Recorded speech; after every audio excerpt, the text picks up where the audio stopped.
Bibliorun épisode 6, c'est maintenant. Aujourd'hui, on va commencer par ce livre-là, Ultraordinaire de Jean Rock. Alors, qui est Jean Rock? Jean Rock, c'est quelqu'un qui ne fait pas spécialement de sport au départ, et puis qui un beau jour décide d'aller travailler en courant. Son bureau est à 10 km de chez lui, ça paraît quand même beaucoup, puisqu'il s'agit de faire 10 km le matin et 10 km le soir.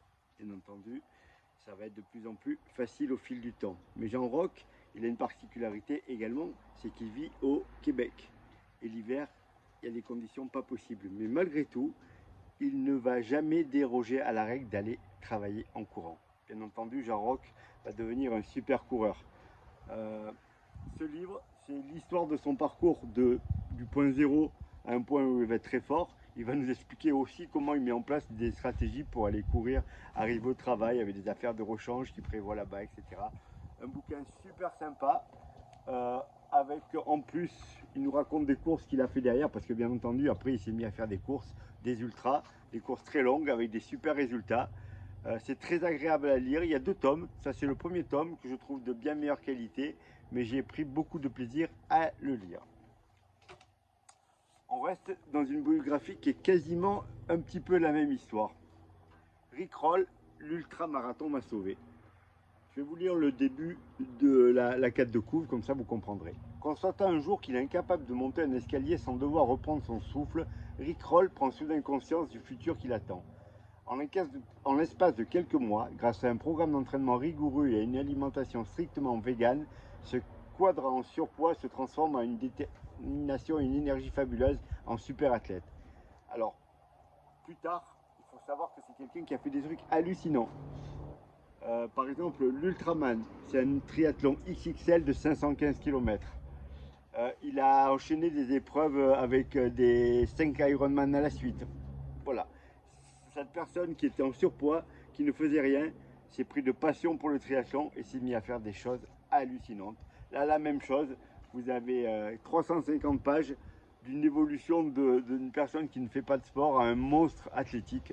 Vraiment très sympa également, mais vraiment très proche du premier, mais à lire aussi. On reste dans les bios. Scott Jurek. Alors, c'est pas vraiment une bio, je dis une bêtise. C'est Scott Jurek, je ne sais pas si vous connaissez, c'est un triathlète américain qui a gagné absolument toutes les courses de la Terre. Scott Jurek, qui fait partie des persos principaux d'un bouquin qui s'appelle Born to Run, qui est le bouquin référence des gens qui ont commencé à courir dans les années 2000, où on court au pays des Tarahumas et où on cherche El Cavallo Bianco. Et dedans, vous trouverez Scott Jurek qui affronte des coureurs de ces lointaines contrées. Excusez-moi. Là, c'est très simple. Il raconte sa vie, mais il raconte surtout son passage d'une alimentation de viandard complète, burgers à tous les repas, manger un peu n'importe quoi tout en performant en course à pied. Il rencontre une femme et il décide de changer d'alimentation, de devenir vegan, voire même plus que ça. Alors, le bouquin est bien fait. Vous avez l'évolution de sa façon de manger.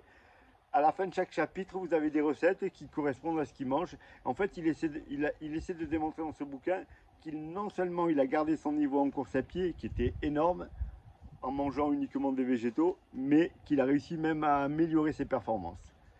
Toujours la même collection, Paulsen, toujours la même qualité de bouquin, et le perso est extraordinaire. Donc, Hit and Run de Scott Jurek, vraiment très intéressant à lire. On va continuer avec une BD. Alors, ça c'est quelqu'un qui a vu mes vidéos, qui me l'a conseillé, je ne connaissais absolument pas. Pandora Box, tome 2. Alors, a priori, il y a 7 tomes, je pense que c'est les 7 péchés capitaux. Celui-là, c'est le seul qui soit consacré à la course à pied, nous parle d'un athlète qui est champion du monde, champion olympique sur 100 mètres. Hyper fort, qui a tout gagné, mais qui va se retrouver blessé. Et là, il y a les Jeux olympiques qui approchent, et il a envie encore de gagner. Il y a un athlète très fort qui débute et il se pose la question de savoir s'il va se doper. Le bouquin est assez noir, il aborde des sujets un peu glauques, il est très bien fait. Je vais vous montrer des pages puisque c'est une BD bien entendu. Voilà, ce type de dessin là. Je vais en prendre une autre également. Hop. Voilà. Alors pareil, les dessins, moi, je le trouve ni bien, ni pas bien. Par contre, le bouquin, il est top. Il est top, il est super noir. Est-ce qu'il va plonger? Qu'est-ce qui va arriver s'il plonge? Est-ce qu'il va gagner? Est-ce qu'il va y avoir des conséquences? Voilà, vraiment très sympa. J'ai trouvé ça d'occasion. Je pense même qu'il vient d'une bibliothèque parce que je l'ai acheté sur Vinted et je pense que la personne qui me l'a vendu a dû le prendre dans une bibliothèque il y a longtemps. Je vous le conseille, je ne le connaissais pas du tout, mais vraiment très sympa et très intéressant. Et on va finir par un petit ovni que j'ai lu il n'y a pas longtemps, Pyongyang 1071, par Jacques Schwarzman. Alors Jacques Schwarzman, c'est un mec qui écrit des bouquins. Je vous lis la carte de couve également. Rien n'était gagné. Il a fallu franchir l'étape de la sélection puis se préparer à passer les frontières de la Corée du Nord, dernière dictature communiste à l'œuvre, pour courir le marathon sous le dossard 1071. Dans son style imparable, alternant humour et cynisme, Jackie Schwarzman cherche à comprendre ce qui pousse des individus du monde entier à participer à l'événement sportif le plus abracadabrant de la planète, le marathon de Pyongyang. Donc vous avez ce petit bouquin qui fait donc une 150 pages.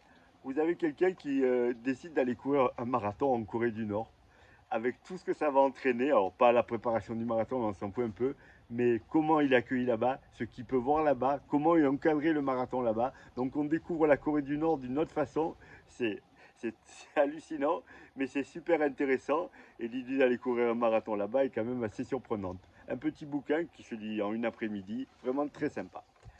Voilà, c'est tout pour aujourd'hui. Je vous mets les références des bouquins tout à l'heure dans la vidéo. Et puis à la prochaine pour un nouvel épisode de Biblioren.